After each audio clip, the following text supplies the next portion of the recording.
आने वाले चुनाव में 1 लाख वोटों से मैं चुनाव जीतूंगा। भिवंडी का जो जनता कैदियों से भी कम पगार में जो काम कर रही है, मैं उनको आपके माध्यम से बताना चाहता हूं कि 5,000 रुपया कम से कम सैलरी बढ़ेगी। भिवंडी लोकसभा क्षेत्र से अपक्ष के तौर पर मैं यहाँ पे चुनाव लड़ने जा रहा हूँ।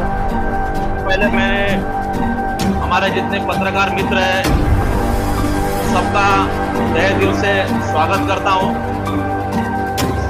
भिवंडी लोकसभा क्षेत्र से अपक्ष के तौर पर मैं यहाँ पे चुनाव लड़ने जा रहा हूँ।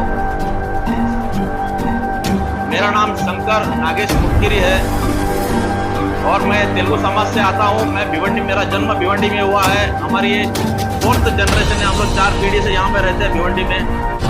तेलुगु समाज में जो पावरलूम सेक्टर में काम करने वाले हमारे जो भाई बहन हैं, गोडाउन में काम करने वाले हमारे जो भाई बहन हैं, भिवंडी में उत्तर भारतीय, दक्षिण भारतीय मुस्लिम समाज है, मराठी समाज है, इन सबको साथ में लेके चलने के लिए हमने आज भिवंडी असंगठित कामगार संगठन का शुरुआत किया है।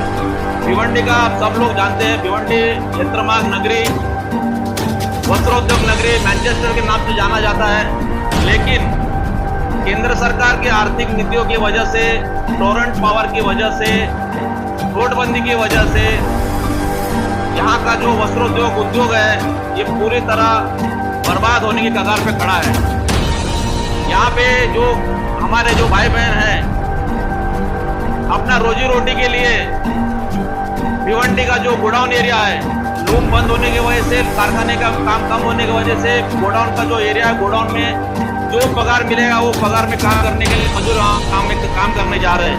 आप सब लोग को हैरानी होगा कि मैं आपके माध्यम से सभी को बताना चाहता हूँ कि मैं आने वाले चुनाव में 1 लाख वोटों से मैं चुनाव जीतूंगा, क्योंकि मेरे साथ मेरा समाज है। इसके अलावा भिवंडी की जो असंगठित कामगार संगठन का माध्यम से मैं जो काम करने जा रहा हूँ, तो भिवंडी के जितने असंगठित कामगार हैं वो लगभग 7 लाख के ऊपर है। वो सभी का मेरे पास आशीर्वाद है, तो मैं 1 लाख वोटों से चुनाव जीतूंगा। 2.5 लाख वोट है हमारे तेलुगु समाज में।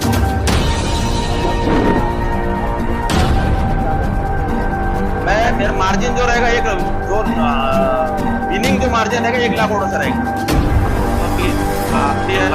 बाबा साहब अम्बेडकर साहब ने जो राज्य गठन किया है, उस राज्य गठन में लोकशाही में कोई भी आदमी चुनाव लड़ सकता है। मेरा सबसे बड़ा जो भारत के जनता को आश्वासन रहेगा, देश की जनता को आश्वासन रहेगा, भिवंडी की जनता को आश्वासन रहेगा, सबसे बड़ा जो है भिवंडी में पगार का मैं वार्ड करके दूंगा। भिवंडी का जो जनता कैदियों से भी कम पगार में जो काम कर रही है, मैं उनको आपके माध्यम से बताना चाहता हूं कि 5,000 रुपया कम से कम सैलरी बढ़ेगी। और हमारे जो मजदूर भाई बहन है, असंगठित मजदूर भाई बहन है, कम से कम उनका पगार 20,000 रुपया रहना चाहिए। ऐसा मेरा प्लान रहेगा। मैं उसका वो हिसाब से मैं काम करूंगा।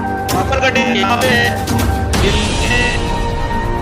495 रुपये से 600 रुपया पगार एक दिन का जो कैदी है, जेल में कैदी सजा काट रहा है, उसको मिलता है। लेकिन यहाँ पे हमारे जो मजदूर भाई बहन है उनको 9,000 से 12,000 पगार, मतलब 300, 400 या 500 रुपये पगार मिलता है दिन में। मतलब जो कैदी देश में जेल में है उनसे भी कम में हमको पगार यहाँ पे दिया जा रहा है। इसके ऊपर कोई भी राजनेता, कोई भी आमदार, कोई भी खासदार, कोई भी मंत्री आवाज नहीं उठा रहा है। ये सबसे बड़ा समस्या लेकर हमने भिवंडी की जनता में गए थे। भिवंडी की जनता से हमने बात किया। भिवंडी की जनता ने कहा कि इस पे काम होना चाहिए। सबसे विचार करके हमने भिवंडी असंगठित कामगार संगठन का शुरुआत किया है। ये स्थानिक मुद्दा लेके हम यहाँ पे चुनाव लड़ रहे हैं। इसके अलावा मेरा बारे में आपको सबको मैंने बता दिया था पहले, मैं एक वित्तीय सलाहकार हूँ। मैंने देश की आर्थिक नीतियों को सुधारने के लिए माननीय पंतप्रधान, माननीय फाइनेंस मिनिस्टर, इन सभी से मैंने पत्र व्यवहार किया है। कुछ सुझावों में भारत सरकार के रिजर्व बैंक ने मेरा सुझाव में कुछ काम भी किया है। उसका मेरे पास उनका रिजर्व बैंक का लेटर्स भी है मेरे पास। ये सुप्रीम कोर्ट का ऑर्डर है। अभी जो सर न्यायाधीश है माननीय चंद्रचूड़ साहब, उनके सामने मेरा एक केस था। उन्होंने रिजर्व बैंक को एक केस रेफर किया था। लॉकडाउन में 1.5 साल कोर्ट बंद होने की वजह से, ऑनलाइन होने की वजह से 600 लोन ऐप जो है वो भारत सरकार ने बंद कर दिया। तो मेरी ये उपलब्धि है, मैं देश के लिए बहुत कुछ करना चाहता हूँ।